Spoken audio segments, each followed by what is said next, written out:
بسم اللہ الرحمن الرحیم نحمدہ ونصلی علی رسولہ الکریم اما بعد السلام علیکم ورحمۃ اللہ وبرکاتہ۔ آج ہم بات کریں گے کہ خواب میں کسی اجنبی مرد یا انسان کو دیکھنا کیسا ہے۔ علامہ ابن سینا رحمۃ اللہ علیہ نے خواب میں کسی اجنبی شخص کو دیکھنے کی تقریباً 7 مختلف صورتیں بیان کی ہیں۔ ہر صورت کی الگ الگ تعبیر بیان کی ہے۔ مثلاً خواب میں کسی انجان شخص کو دیکھنا، خواب میں 2 انسانوں کو اکٹھا دیکھنا، خواب میں کسی اجنبی انسان سے کچھ لینا، اور خواب میں کسی مشہور و معروف انسان کو دیکھنا وغیرہ۔ اگر آپ بھی ان صورتوں میں سے کسی صورت کی یا ان کے ساتھ ملتی جلتی کسی اور صورت کی تعبیر جاننا چاہتے ہیں تو اس ویڈیو کو آخر تک ضرور دیکھیں۔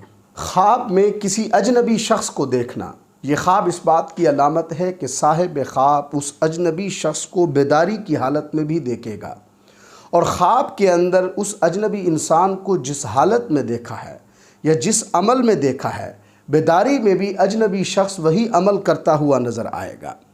خواب کے اندر کسی ایک اجنبی انسان کو دیکھنا، یہ خواب صاحب خواب کے لیے اس کا رزق اور اس کی عمر مکمل ہونے کی طرف بھی اشارہ ہے۔ خواب کے اندر اگر کوئی خوف زدہ شخص 2 انسانوں کو یکجا اکٹھا دیکھے تو یہ خواب اس بات کی علامت ہے کہ اس خوف زدہ شخص کا خوف ختم ہوگا۔ خواب کے اندر 3 اجنبی مردوں کو یکجا اکٹھا دیکھنا، یہ خواب صاحب خواب کے لیے گناہوں سے بچنے کی طرف اشارہ ہے۔ خواب میں کسی جاننے والے انسان کو دیکھنا، یہ خواب اس بات کی علامت ہے کہ صاحب خواب کو اس جاننے والے انسان سے کچھ حاصل ہوگا۔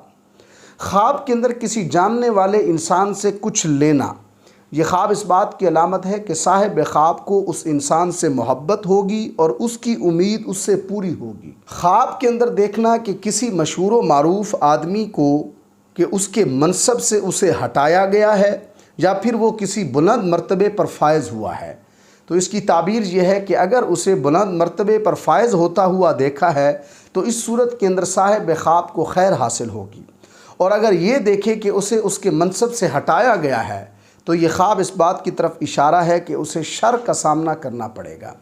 اللہ تبارک و تعالیٰ سے دعا ہے کہ ہمارے لیے ہمارے خوابوں کو باعث رحمت اور برکت بنائیں۔ السلام علیکم ورحمۃ اللہ وبرکاتہ۔